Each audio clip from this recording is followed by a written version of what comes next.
రాష్ట్రంలోని యువతకు ఉద్యోగాల కల్పనే లక్ష్యంగా SEEDAP society for employment generation and enterprise development in Andhra Pradesh 3 ప్రధాన సంస్థలతో కీలక ఒప్పందాలు చేసుకుంది. ఉండవల్లి నివాసంలో రాష్ట్ర విద్య, ఐటీ, ఎలక్ట్రానిక్ శాఖల మంత్రి నారా లోకేష్ సమక్షంలో సీడాప్ చైర్మన్ గునుపాటి దీపక్ రెడ్డి ఆధ్వర్యాన ఈ ఒప్పందాలు జరిగాయి. 2 comms group, food processing society, Centurion సంస్థలతో ఈ అవగాహన ఒప్పందాలు కుదుర్చుకున్నారు.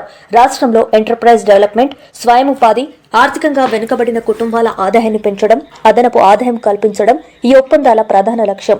ఈ సందర్భంగా మంత్రి నారా లోకేష్ మాట్లాడుతూ రాష్ట్రంలో యువతకు రాబోయే 5 ఏళ్లలో 20 లక్షల ఉద్యోగాలు కల్పించేందుకు ప్రజాప్రభుత్వం చిత్తశుద్దితో కృషి చేస్తున్నట్లు చెప్పారు.